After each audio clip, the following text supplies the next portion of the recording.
우리에게 주시는 하나님의 말씀 함께 보겠습니다. 하박국서 3장 17절 18절입니다.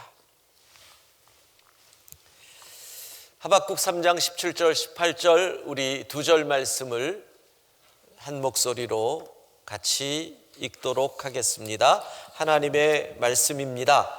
비록 무화과 나무가 무성하지 못하며 포도나무에 열매가 없으며 감람나무에 소출이 없으며 밭에 먹을 것이 없으며 우리의 양이 없으며 외양간에 소가 없을지라도 나는 여호와로 말미암아 즐거워하며 나의 구원의 하나님으로 말미암아 기뻐하리로다. 아멘. 사순절 셋째 주일입니다. 가정과 삶의 자리에서 하나님을 예배하는 영광의 모든 식구들, 오늘 이 예배에 성령 하나님의 기름 부으심이 충만하기를 소원합니다.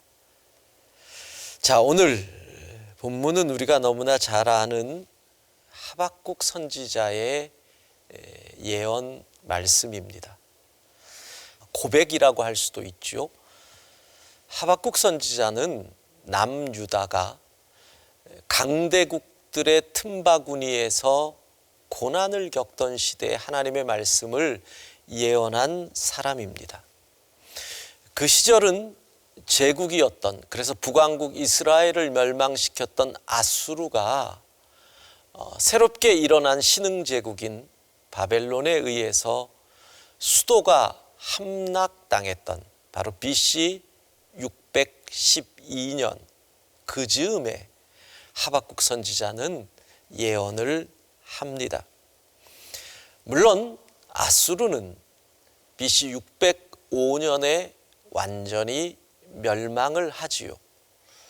BC 605년이 중요한 것은 아수르가 완전히 멸망당하고 그리고 남유다가 바벨론에 의해서 예루살렘이 포위되고 그리고 수많은 귀족들과 백성들이 이 포로로 바벨론으로 끌려가는 1차 바벨론 포수 사건이 있던 해가 BC 605년입니다. 바로 그 시기 선지자였던 하박국은 이렇게 예언을 합니다. 하박국 1장 6절 함께 읽겠습니다. 보라, 내가 사납고 성급한 백성 곧 땅이 넓은 곳으로 다니며 자기의 소유가 아닌 거처들을 점령하는 갈대아 사람을 일으켰나니. 여기서 갈대아 사람이 바로 신흥제국 바벨론을 말하는 것입니다. 바벨론이 아수르를 완전히 멸망시키던 BC 605년 그 유명한 바벨론과 애굽 간의 전통적인 강대국인 애굽과 바벨론이 전쟁을 합니다. 그 전쟁이 갈그미스 전쟁인데 거기서 애굽이 패배를 하면서 고대 근동은 바벨론이 절대 강국이 되지요.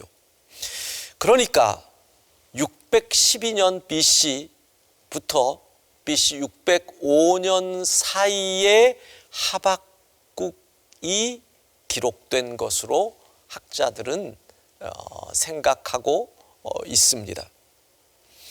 그런 상황에서 남유다 하박국이 살던 그 땅은 얼마나 고통스러웠겠습니까? 말기적 상황이라고 얘기하죠. 아마 종말론적 처참함을 그 나라는 겪고 있었을 것입니다.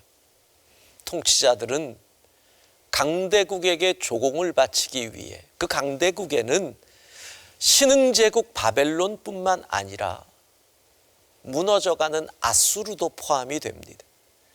그리고 전통적인 강국이었던 애굽도 포함이 됩니다.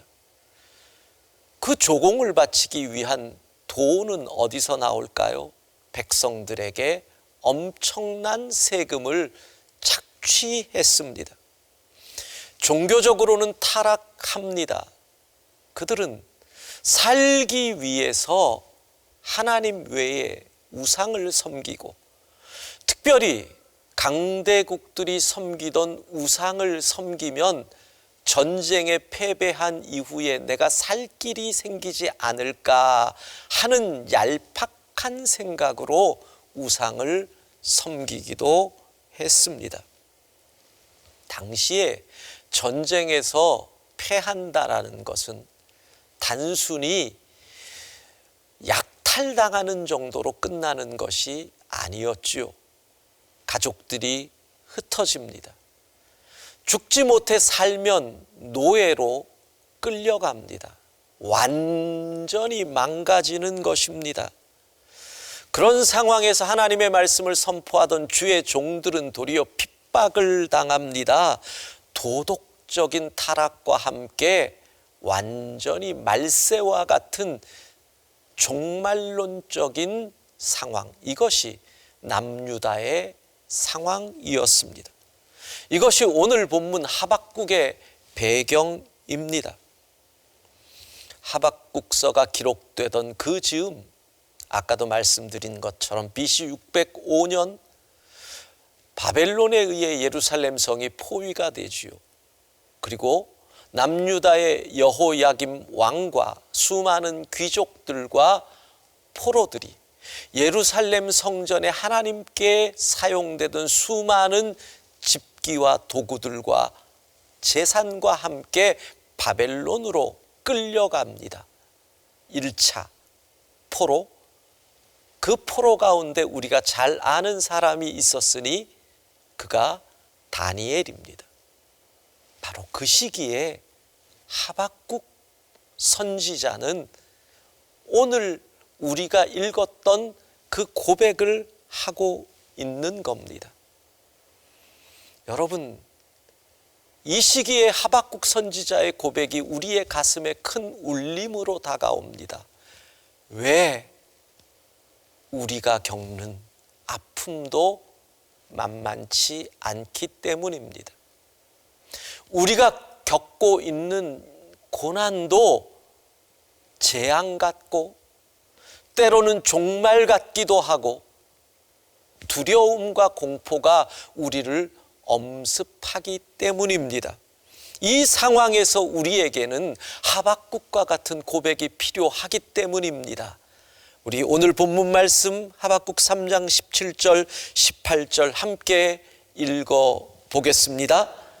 비록 무화과 나무가 무성하지 못하며 포도나무에 열매가 없으며 감람나무에 소출이 없으며 밭에 먹을 것이 없으며 우리의 양이 없으며 외양간에 소가 없을지라도 나는 여호와로 말미암아 즐거워하며 나의 구원의 하나님으로 말미암아 기뻐하리로다. 아멘. 없고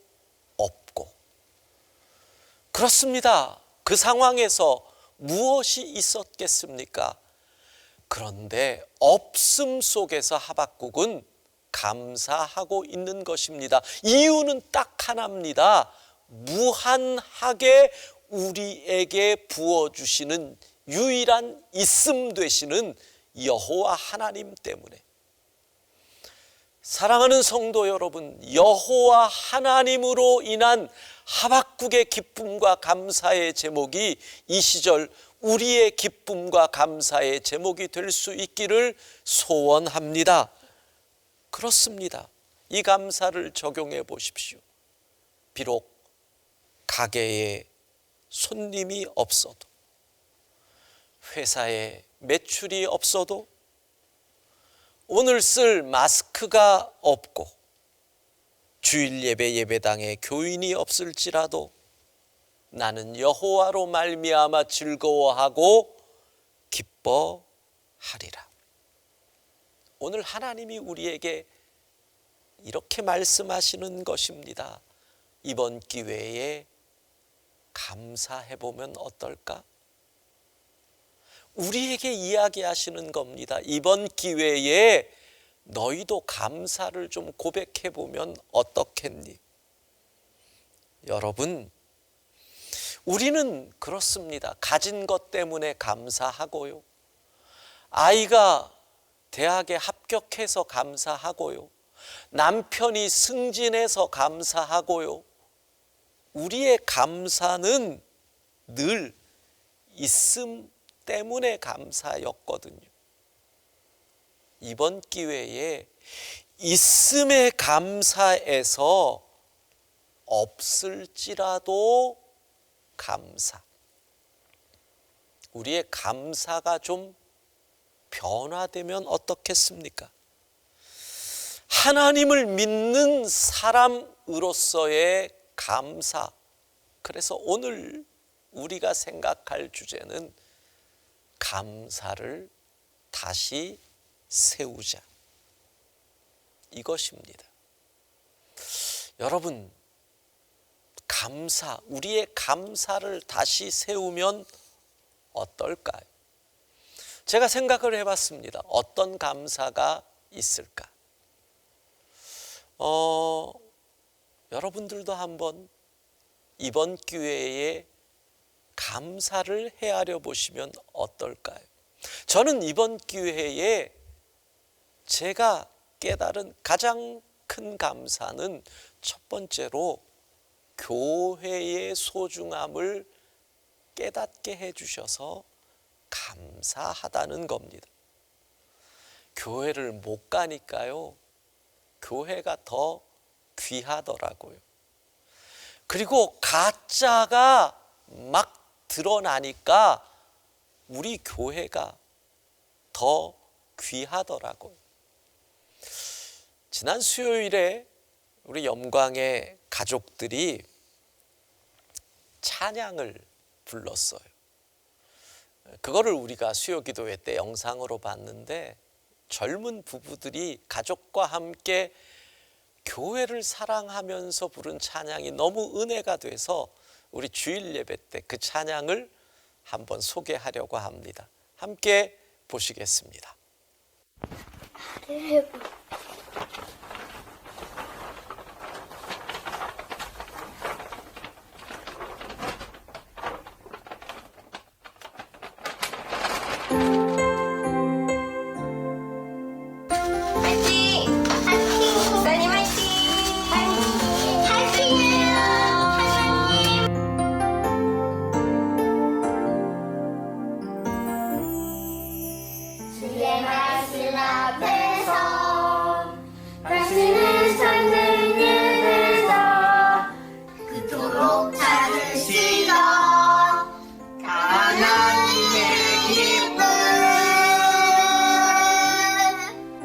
이 세상을 향한 거룩한 새벽빛 되어 이 세상을 위한 구원의 소망 되어 영원한 하나님의 나라 함께 세워가리.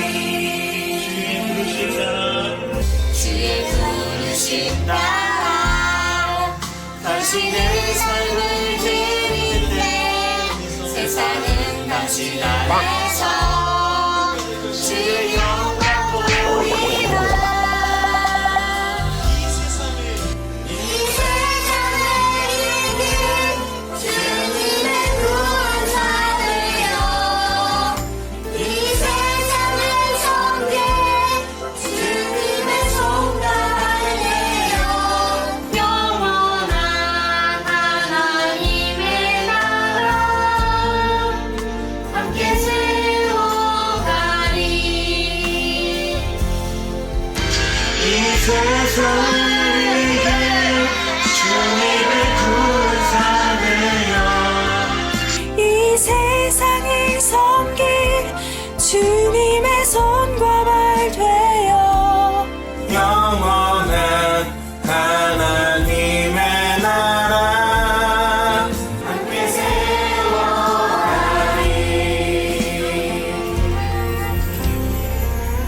베풀어 주시고 섬겨주신 그 사랑 덕분에 영광교회 모든 교우들은 영광교회가 가장 자랑스럽습니다. 영상으로 예배드릴 수 있도록 준비해주신 교육자님들, 간사님들 너무 감사합니다. 곧 다시 만나서 함께 예배드릴 날을 소망하며 기다리겠습니다. 목사님들께서 수고하신 덕분에 저희는 가정에서 잘 예배드리고 있습니다. 얼른 속히 함께 만나서 예배드리고 교제하기 원합니다. 저희도 이 시간 각자의 터전에서 주님의 손과 발 되어 삶의 예배자 되는 특별한 사순절이 되겠습니다. 빨리 함께 모여 예배드리고 싶습니다. 하나님의 몸된 교회를 위해 사랑으로 수고해 주시는 목사님, 전도사님 감사합니다. 지금 우리 성도들도 힘들지만 우리를 위해 기도하시는 교육자님들 위해 기도와 응원이 필요할 것 같습니다. 목사님, 전도사님 모두 파이팅! 감사합니다. 사랑합니다. 목사님 사랑해요.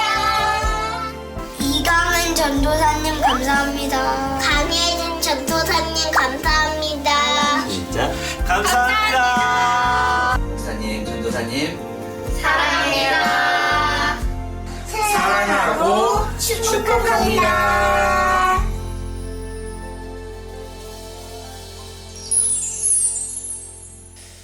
여러분, 영광의 젊은 가족들의 찬양이 너무 이쁘지 않습니까? 젊은 부부들이 이렇게 교회를 사랑합니다. 젊은 부부들이 이렇게 예배를 사모합니다. 온 가족과 함께 하나님을 찬양하고, 저는 그 모습을 보면서 왜 그렇게 눈물이 나는지요.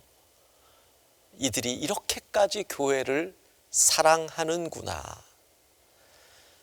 여러분 보셨나요? 은집사님 댁에 채린이가 찬양을 하는데 목에 핏줄 선 거 봤나요?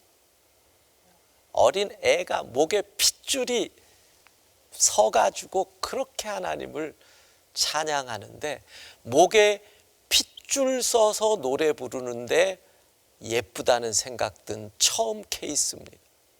너무 아름답습니다. 이분들 외에도 시간이 지나갈수록 성도들이 교회가 소중합니다. 교회를 사랑합니다. 교회가 그립습니다. 이런 고백을 합니다. 여러분, 가정에서 예배드리는 사랑하는 영광의 식구 여러분, 교회를 그렇게 사랑해 주시니 감사합니다. 여러분 진짜 인사드리고 싶습니다. 감사합니다. 감사합니다. 가정에서 예배드리는 여러분을 사랑합니다. 교회를 더욱 소중히 여겨주십시오. 두 번째, 누구나 깨달았을 겁니다. 무심코 지나쳤던 일상의 소중함을 우리가 깨닫게 되니 감사한 겁니다. 장보러 마트 나가는 일이 진짜 감사한 일이죠. 카페에서 친구들하고 수다 떨 수 있었던 게 감사한 일이죠. 아이들이 유치원 가는 게 얼마나 감사해요. 그냥 일상에 별거 아니라고 생각했던 일들이 이번 기회에 와, 이게 진짜 귀한 일이구나 우리가 알게 되니 이게 감사한 거예요. 우리 성도들이 느낀 감사 영상으로 보겠습니다.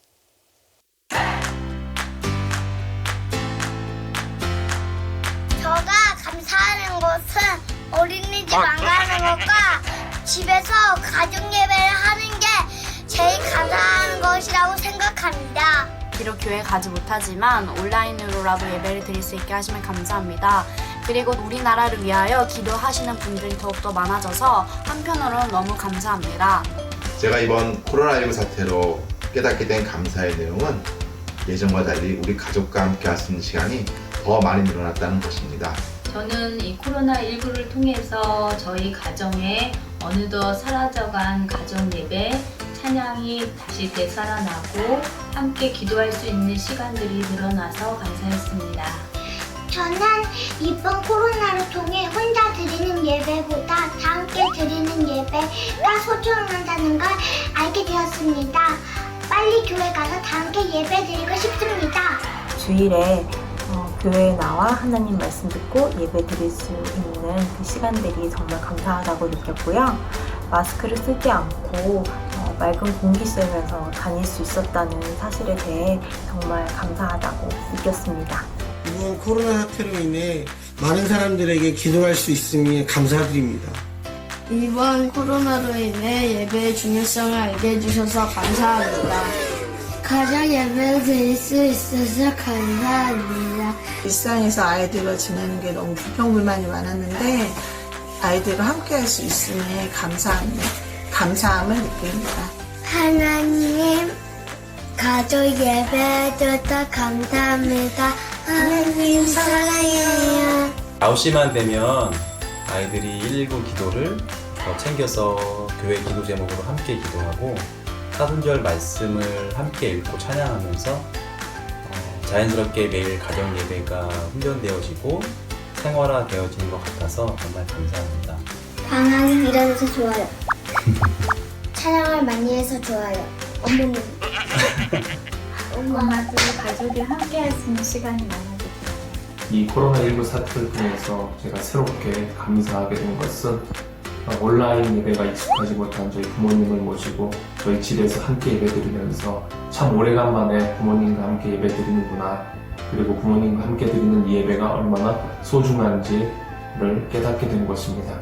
일상에서 당연히 누리던 것을 누리지 못해 소중함을 다시금 깨닫게 되어 하나님께 감사드립니다. 코로나 때문에 교회도 못 가고 학교도 못 가지만 집안에서 영상으로 재미있게 예배를 드리고 신나게 놀기도 하고 안전하게 지낼 수 있어서 감사한 것 같아요. 자유롭게 저를 위해서 사용할 수 있는 시간이 더 늘어나게 됐고, 또 자기개발이나 평소에 시도하지 못했던 다양한 일들을 해볼 수 있는 감사한 시간을 보내고 있습니다.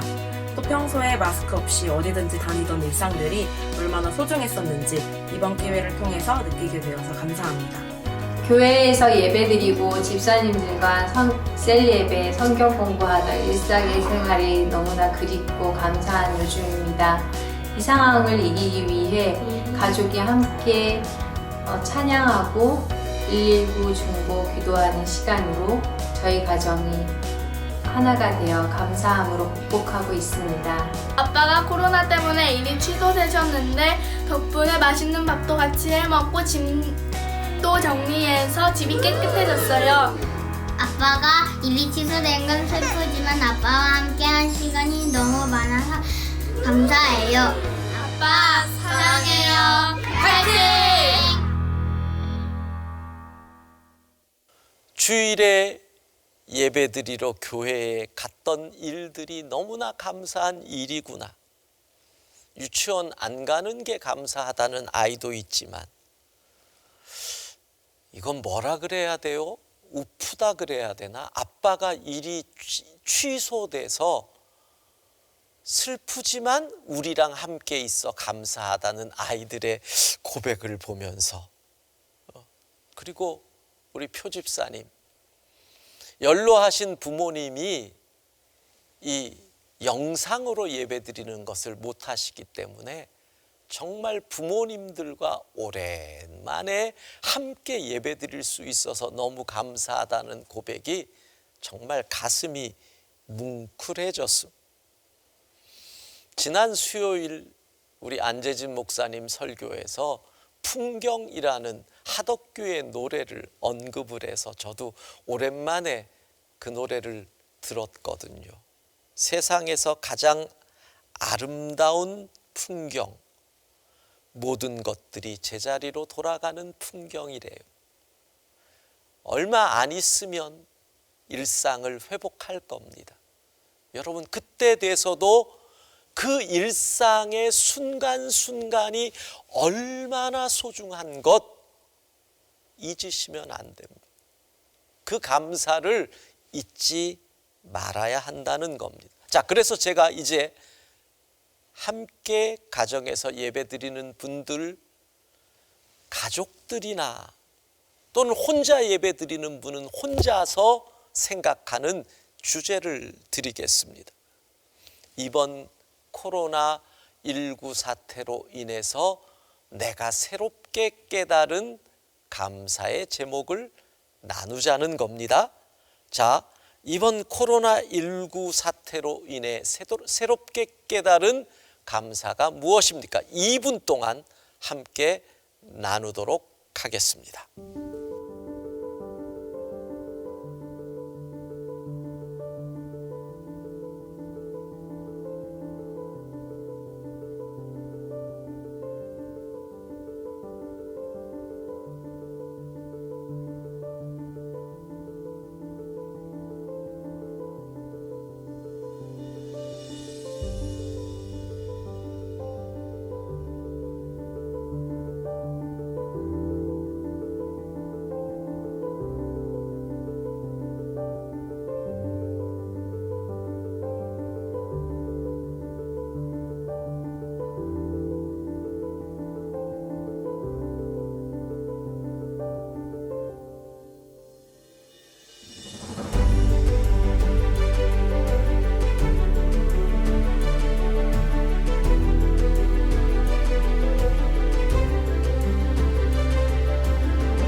예, 좋은 감사를 나누셨나요? 어쩌면 자녀들의 이야기 속에서 반짝반짝한 감사의 제목들을 들으셨다면 한번 기록도 해보시고 영상으로 남겨도 보시고 나중에 그 감사를 잊지 않도록 모아두심이 필요할 것 같습니다. 여러분, 이것 외에도 찾아보면 참 많습니다. 저는 이번에 인간의 본성을 많이 봐서 감사한 것이 있습니다. 인간이 얼마나 연약한 존재인지, 코로나19 두렵다고 호들갑을 떱니다. 서로를 미워합니다. 마스크 하나 때문에 폭행을 하고 폭력을 휘두르기도 합니다. 결국 뭡니까? 아무리 과학이 발달해도 하나님 없이는 살 수 없는 존재구나. 인간이 참 연약한 존재이구나를 저는 깨달았습니다. 그러니 이게 얼마나 큰 깨달음이에요. 감사한 거지요. 여러분, 고난의 시간을 특별한 시간으로 만들면 이게 또 감사한 거예요. 저녁에 약속이 없으니까 일찍 들어오잖아요. 그 저녁 시간을 온 가족이 함께 예배하고 가족의 사랑을 회복시키는 기회로 사용하는 거예요. 그러면 이번 이 기간이 우리에게 특별한 은혜의 기간이 되니 이게 얼마나 감사한 일이에요. 어느 분은 그러더라고요. 자기는 이때까지 택배를 하시는 분들이 이렇게 고마웠던 적이 없대요.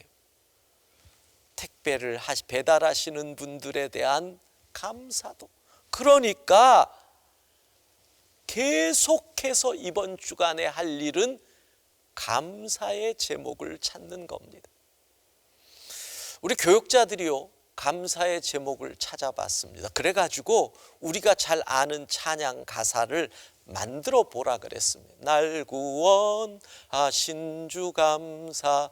그 찬양의 가사를 이번 이 일을 통해서 한 절을 만들어 보라 그랬거든요. 그것을 한번 영상으로 어떻게 부르는지 들어보도록 하겠습니다.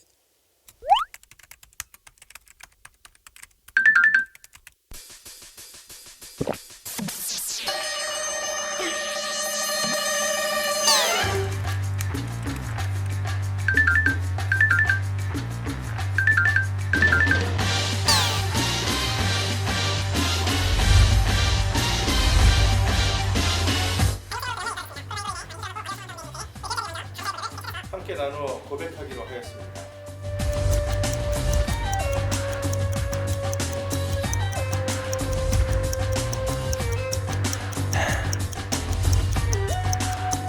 자, 어떻게 각자 구상한 과제들을 좀 나눠볼까요? 말씀 충만, 전하신 바 가정 예배 회복 평범한 일상의 감사. 영상 예배 중계 감사로 정해보겠습니다.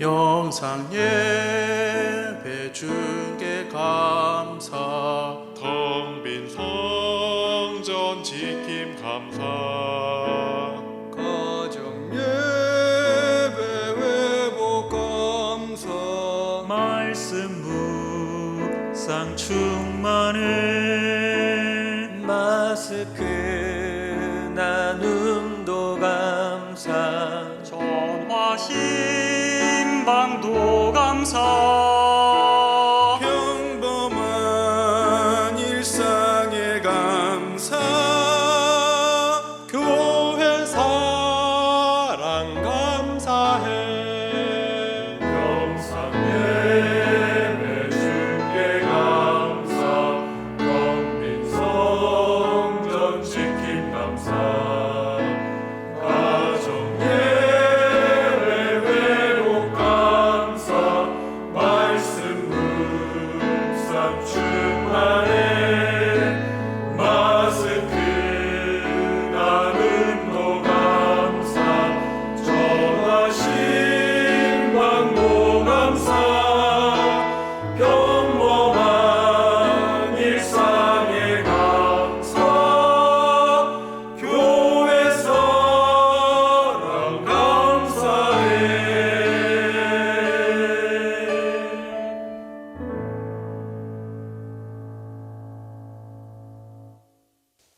여러분, 이번 주간은 우리가 감사를 의지적으로도 찾고 의지적으로도 감사하며 지나면 어떻겠습니까?